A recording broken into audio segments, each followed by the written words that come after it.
कुलभूषण यादव के वकील ने जनाब इल्ज़ाम लगाया है कि पाकिस्तान ने कुलभूषण यादव केस से मुताल्लिक आईसीजे के फैसले को लेकर चलने, उस पर दोबारा जायज़ा और गौर करने के हवाले से भारत के सवालों पर जवाब देने से इनकार कर दिया है। वो कहते हैं कि हम इस मकाम पर आ गए जहां हमें अब फैसला करना है कि हमें नतीजा खेज हिदायत के लिए दोबारा आईसीजे से रुजू करना चाहिए या नहीं। तो जनाब जहां चाहें चले जाएं, सारे शौक बड़े वसूख के साथ पूरे कर लें, जिल्लत के टोकरे आप ही के मुकद्दर में आएंगे। भारतीय झूठों का पाकिस्तान ने खुलकर जवाब दिया है हमेशा। पाकिस्तान ने कुलभूषण यादव केस में भारतीय वकील के इल्ज़ामात को मुस्तरद कर दिया। तर्जुमान दफ्तर खारजा आयशा फारूकी कहती हैं, पाकिस्तान ने आलमी अदालत के फैसले पर मुकम्मल अमल दरामद किया है। कुलभूषण केस में पाकिस्तान ने आलमी अदालत इंसाफ के फैसले पर पूरी तरह अमल करते हुए कौंसलर रसाई दी है। अभी 2 दिन पहले ही भारत के साबिक मेजर फरमा रहे थे कि वो बलूचिस्तान में मुदाखलत कर रहे हैं और उसे पाकिस्तान से जुदा करना चाहते हैं। सोच है आपकी। ये सब खुद एतराफ़ी के बाद इंसाफ की बातें हैं। दुनिया पर काले धब्बे के मुतरादिफ भारत पर जचती नहीं है।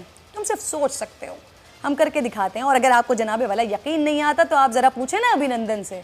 इस पर बात करने के लिए मुझे ब्रिगेडियर रिटायर्ड हारिस नवाज कर चुके हैं। हारिस नवाज साहब, मैं आपको खुशामदीद कहती हूँ, लेकिन जिस तरह की बातें और जिस तरह के इल्ज़ाम आ रहे हैं सामने, आईसीजे के फैसले और अभी सितंबर में तो कौंसलर रसाई दी गई थी, 2 घंटे की माशाल्लाह मुलाकात करवाई गई थी तमाम जिस तरह से। और शाह महमूद कुरैशी साहब ने खुद कहा था कि जिस तरह के फैसले किए गए हैं हम मिनवान उस पर अमल भी कर रहे हैं। और फिर अब भारत की ये अंदाज़ आपको दिखाई देता है कि वो इल्ज़ामात लगा रहे हैं पाकिस्तान के ऊपर, हर तरह के ज़िल्लत और रसवाई इनके मुकद्दर में, उसके बावजूद भी पाकिस्तान पर इल्ज़ामात। हारिस साहब देखें, बात यह है कि किरण, सबसे बड़ी बात यह है कि जिस तरीके से इंडिया को कश्मीर में सिटीजनशिप एक्ट में, अमेंडमेंट एक्ट में और उसके बाद कोरोना में जो मुसलमानों को इल्ज़ाम लगाए गए हैं, उसी मुखलाट का शिकार है। और ये नरेंद्र मोदी जो एक गुजरात का कसाई है, एक हिंदू एक्सट्रीमिस्ट इंतहा पसंद है, हिंदुत्व को लेके चल रहा है, इसको कोई ना कोई मौका चाहिए होता है नया इशू निकालने के लिए पाकिस्तान को किसी के ब्लेम कर सके।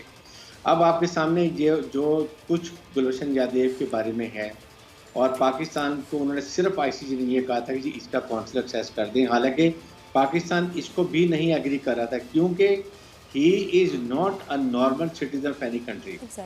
ही वॉज इन्वॉल्व इन एस्पेनेज, और वो दहशतगर्द है जिसके हाथ मुसलमानों के पाकिस्तानियों के खून से रखे हुए हैं। बलोचिस्तान का आपके सामने सारा कुछ उसने खुद जिक्र किया। तो ही is not a normal person, इसलिए उसको बिल्कुल नहीं मिलना चाहिए था। इवन देन पाकिस्तान ने इसको एक्सेप्ट किया, लेकिन ये इंडिया जहन से निकाल दे कि कभी हम इसको छोड़ेंगे या इसको हम इसको एग्जीक्यूट नहीं करेंगे। ये तो हमने करना ही करना है। और आईसीजे के फैसले जो होते हैं इन पर पाबंदी नहीं होती, दे जस्ट सजेस्ट यू कि जी ऐसे कर लें। क्या चाइना ने इंडिया के, अमेरिका के फैसलों में और हारिस साहब, पाकिस्तान ने हमेशा ये रखा है कि पाकिस्तान को जब सजेशन के तौर पर ये जो बातें हुई हैं, जब भी पाकिस्तान ने उस पर अमल दरामद की है, लेकिन भारत ने हमेशा क्या किया वो हमारे सामने मौजूद है। अब जिस तरह की बातें कर रहे हैं तो इससे तो ऐसा लग रहा है, ऐसा जाहिर हो रहा है कि शायद इस केस को दोबारा रीओपन करना चाहता है भारत। तो क्या समझते हैं आप, पाकिस्तान के पास इस हवाले से ऑप्शंस क्या है? पाकिस्तान के पास कोई ऑप्शन नहीं है, कोई रीओपन केस नहीं होगा। ये इसके पास ऑप्शन है कि वो मर्सी की प्रेसिडेंट ऑफ पाकिस्तान को कर सकता है, एंड दैट्स ऑल। या सुप्रीम कोर्ट में जाना था, आई थिंक वो टाइम बाहर हो चुका है, अगर नहीं किया हो सकता है ये चला गया, I am not very sure. इसके अलावा ना ये केस रीट्रायल हो सकता है, ना इसको छोड़ा जा सकता है। पाकिस्तान के बहुत से सैकड़ों लोगों को फोन इसके हाथ में है, इसलिए ये इसको माफ़ी तो सवाल ही पैदा नहीं हो जाती दी